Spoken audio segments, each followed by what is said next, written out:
If you were hoping to run Starfield on the Steam Deck, you might be disappointed about this news. Valve is back at it again fixing games on the Steam Deck. And let's talk about the new problem facing the ROG Ally. How's it going, everyone? Welcome to Deck Ready. I'm excited to talk about all of those news stories I just mentioned. We're gonna start out with this Street Fighter 6 news. So basically what was happening with Street Fighter 6 is, despite the fact that it runs really well on the Steam Deck, it seems that this is the rare exception to the rule that Capcom makes incredible PC ports. I mean, even on the main PC side, like if you're playing on Windows 11, I've seen a lot of issues with the story mode. I don't really know what it's called because I don't have the game, but it's like the mode where you can free roam around a little city in between actual fights and go through the story. I heard that that doesn't run well no matter what your hardware is, but once you get into the actual fights, it's pretty good. And it turns out that's the exact same way that it was running on the Steam Deck. The issue is, on the Steam Deck, if you were in offline mode, so you were playing Street Fighter 6 offline with AI fighters or anything like that, it would freeze and stutter every 30 seconds, which if you've ever watched this channel before, you know is like top 10, honestly like top 3 most annoying things to me when it comes to gaming. Single frame stutter. So a great example of this, I've been playing so much Diablo 4. It's the main game I'm playing right now. I have it on my Steam Deck, I have it on my main Windows PC, and I bought it on PS5 to try out with my new TV, and it looks incredible. But sometimes when you use the dodge that's mapped to circle or B, it stutters, and it's super noticeable to me. There's really no way to fix it. On PC, you can kind of fix it by lowering the textures and getting under the VRAM limit by a lot, so I'm just dealing with it. But yeah, having single frame stutter in games, once you see it, it like literally can't be unseen, and it suddenly becomes the most annoying thing ever. So thankfully, it's good to hear that there's a fix out specifically for the Steam Deck. Now, the way it was explained by Pierre over at Valve is that when you restart the game, the fix should be applied, and that's kind of interesting because I don't know if it's like related to Proton or if it's like an actual patch for the game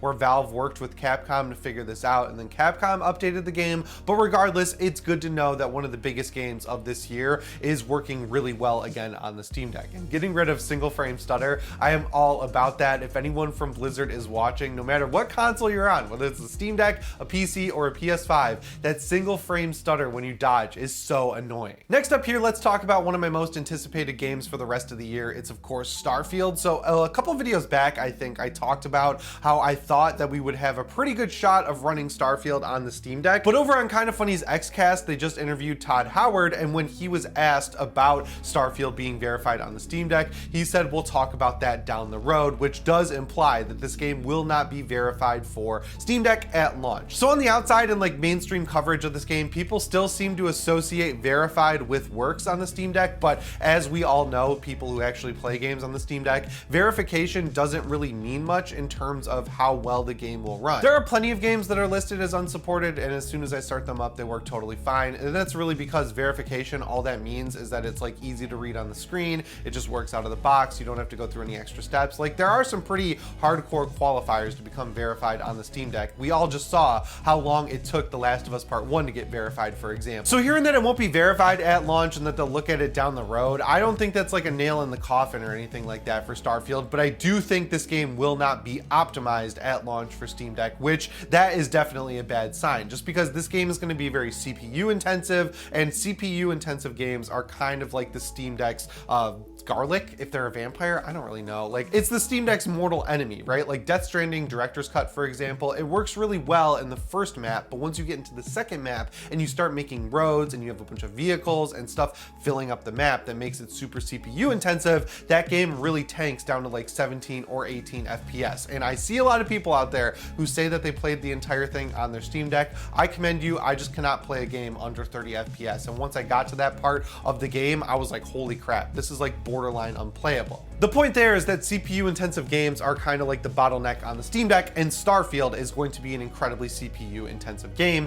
with the way it builds planets, with the sheer amount of planets, with how it's populating these planets. It's really going to be taxing the CPU, so it's going to have trouble on the Steam Deck. But one update to that is that we just got a new trailer where Todd Howard announced that the official partner of Starfield is AMD when it comes to the PC port. Now, I feel like 50-50 on this. On the one hand, it is really nice to know that it's going to have FSR 2.0 at launch. That means we'll at least have a chance if we play in performance mode of running it on the Steam Deck, and FSR is better than no upscaling at all. But I'm also getting really sick and tired of AMD buying exclusivity on their upscaler for games. The most recent example being Jedi Survivor. Someone went ahead and made a DLSS mod for that game, and apparently when you patch in DLSS, that game works about 10 times better than when you're using FSR. FSR also has major problems in that game, especially on PC, and I understand why AMD is becoming the partner, because if you look at the Series X, you look at the PS5, you look at the Steam Deck, all these different devices people are using to play games, they have AMD chips inside them, so you can kind of see why developers are saying, hey, we'll just take a little extra money on the top to make sure we don't include DLSS on the PC port, because we don't have to like spend extra time and energy implementing that in the game. The issue is, across the board, DLSS just looks and runs generally a lot better than FSR2. When you're shrinking it down to a 7-inch screen like you are in the Steam Deck, it's like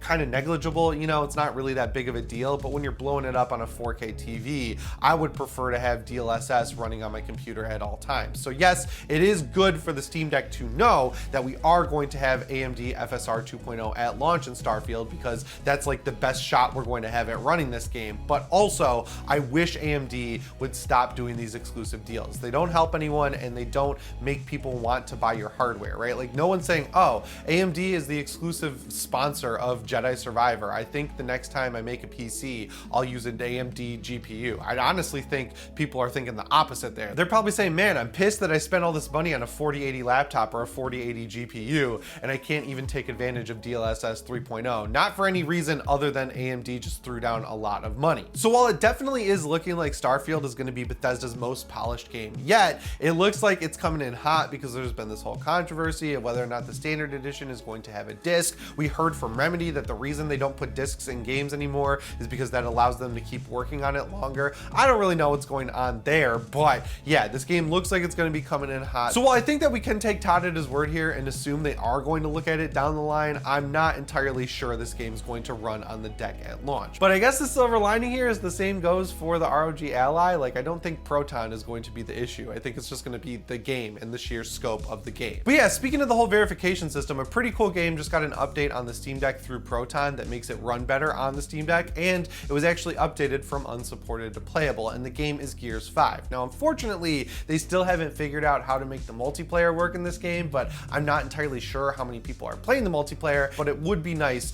to see some Gears multiplayer working on the Steam Deck. Regardless, it is good that this game got updated, because in terms of the Gears storyline, I think this game tried a lot of new stuff, and most of it really worked for me. I actually got to go to the Coalition and play the game early, and I was kind of shocked at the whole open world system that they built into some of the levels, and you could find like special variants of guns that had special perks. If you lost them, they were gone forever, but it was still cool being rewarded for going out of your way and doing side quests. So if you've never played Gears 5 and you've played every other game in the series, now that you know it works on Steam Deck, I'd say it's worth trying out. I haven't actually seen any videos of it running, but it seems like people are pretty excited about it. I saw a lot of chatter on the subreddit. And then finally, let's talk about the ROG Ally, because there's a pretty nasty issue affecting it right now that once again is related to Windows updates. So if you've been downloading and installing all of the updates for the ROG Ally, you know that this has been causing quite a few issues. The first big one that still is not really fixed in any way is that they updated the BIOS from version 317 to version 319, and that ended up dropping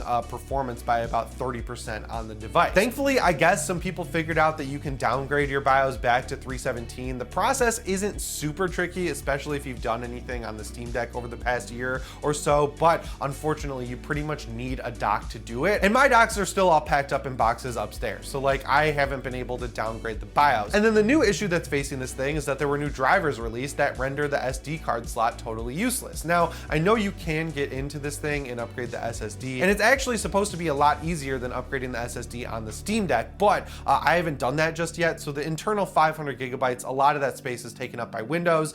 So yeah, I was using a 500 gigabyte SD card, and I noticed that I wasn't able to access it anymore, which really sucks, because the main game I was playing off of it was Fallout 4, because I'm absolutely addicted to it right now. So about the time this happened, I did the classic move. I went to Google, I typed in ROG Ally SD card slot not working Reddit, and I didn't really see anything, so I just kind of went back to my Steam Deck to play Fallout 4, and then a day later I saw a new thread that basically tells you exactly how to fix this. All you have to do is go to Intel's website and go to the drivers and support page, and then re-download the driver for the actual SD card slot, and then once you install it, it should be able to mount SD cards.